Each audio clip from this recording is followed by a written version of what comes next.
Halo semuanya, perkenalkan nama saya Septa Nurfadila Tuael dengan NIM 2281060100. Di sini saya akan menjelaskan materi kelas 10 mengenai tentang keanekaragaman hayati dan juga peranannya di lingkungan sekitar. Di sini juga terdapat tujuan dari bab tersebut seperti di bawah ini atau di atas ini, untuk memahami keanekaragaman hayati di sekitar dengan peranan dan manfaatnya. Dan kedua, untuk mengidentifikasi dan mengelompokkan makhluk hidup berdasarkan level keanekaragamannya. Dan juga yang ketiga itu untuk memahami interaksi antar makhluk hidup di lingkungan. Nah, sebelum masuk ke materi, di sini kita akan mengenal dulu nih ada keanekaragaman itu kayak gimana sih. Nah, di sini tuh ada gambar, ada jeruk bali, jeruk nipis, dan juga jeruk mandarin. Nah, ada nggak sih kesamaan dari ketiga ini? Nah, ketiga ini merupakan sama-sama jenis dari spesies, yaitu jeruk atau citrus, dengan spesiesnya yang beda-beda. Jadi dia tuh beragam. Jadi dia tuh memiliki satu genus tetapi memiliki beragam spesies. Nah, masuk kita ke materi.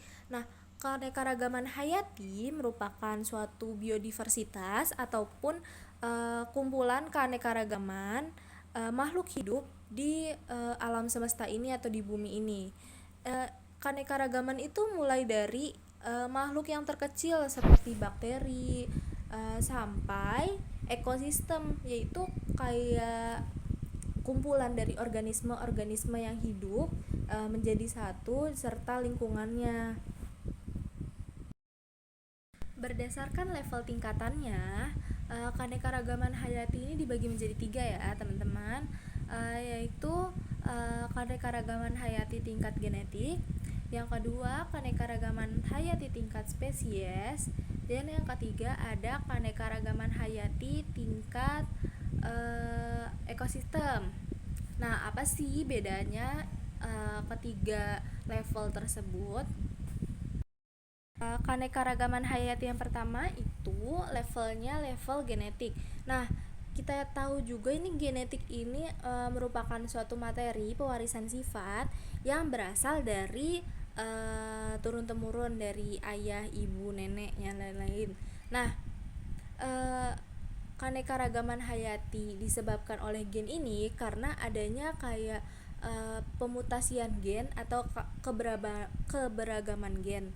Seperti pada kucing nih, kucing ada yang ekornya panjang dan juga ada ekornya pendek, tetapi mereka ini masih satu ibu atau masih satu ras, jadi dia ada perbedaan.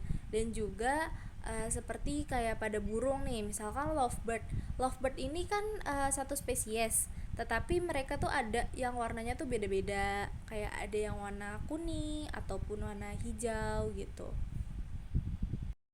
Selanjutnya, di sini ada keanekaragaman hayati tingkat spesies. Nah, keanekaragaman hayati tingkat spesies ini mengacu pada variasi atau jumlah suatu spesies di dalam suatu lingkungan. Nah, di sini tuh kayak misalkan di dalam suatu lingkungan ada beberapa spesies apa, ada beberapa kucing tapi ada rasnya yang berbeda gitu. Nah, ketika si ras yang Anggora, dia akan satu spesies sama ras yang Anggora, dan di situ bakal dihitung per satu spesies gitu. Terus untuk ras-ras yang lain lagi, untuk spesies-spesies yang lain lagi itu akan berbeda gitu. Keanekaragaman hayati tingkat spesies ini juga dapat diukur dengan 3 hal. Nah, yang pertama itu ada dari jumlah spesiesnya, yang kedua itu ada dari keunikan spesiesnya, yang ketiga itu ada kelimpahan dari spesiesnya. Nah, yang pertama itu dari jumlah spesies. Jika semakin banyak suatu spesies di tempat tersebut, berarti tandanya keanekaragaman spesies di sana itu semakin tinggi.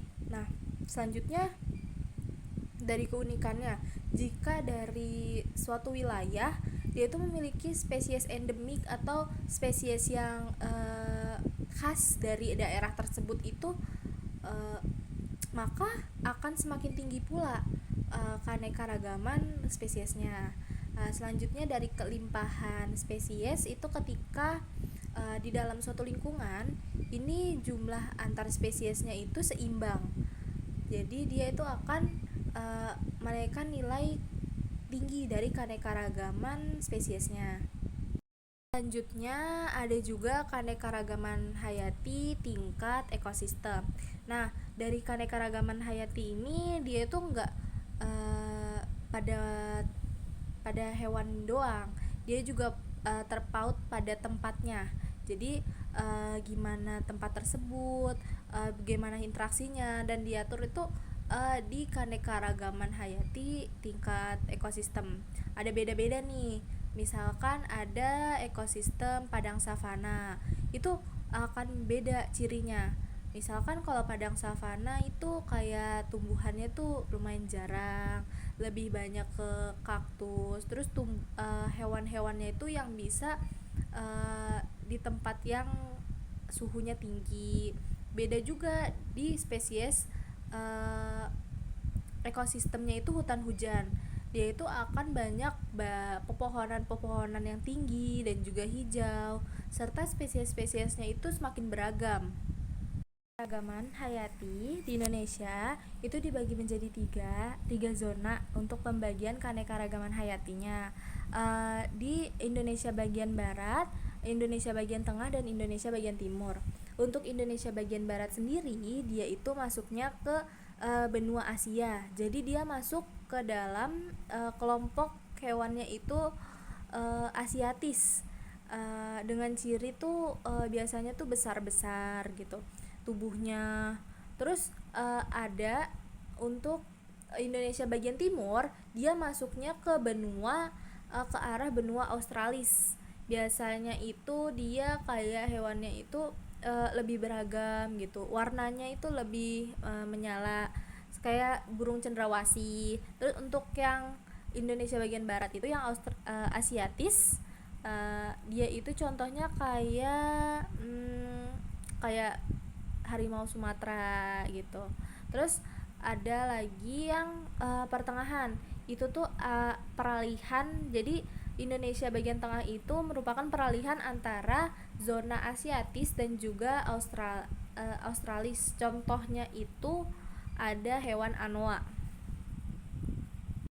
Ada interaksi antar makhluk hidup nih. Nah, interaksi dalam antar makhluk hidup itu ada 5. Nah, yang pertama itu ada predasi. Nah, predasi ini hubungan antara predator dan juga mangsanya. Jadi ketika contohnya itu ketika ada harimau yang ingin menangkap rusa gitu, itu hubungannya predasi. Nah, selanjutnya ada juga itu kompetisi. Nah, kompetisi ini itu kayak hubungan antara persaingan antar sesama hewan untuk memperebutkan kayak tempat tinggal atau pasangan dan lain-lain, untuk memperebutkan. Yang ketiga itu ada simbiosis. Nah, simbiosis ini erat sama kayak hubungan timbal balik dari masing-masing individunya. Selanjutnya ada amensalisme.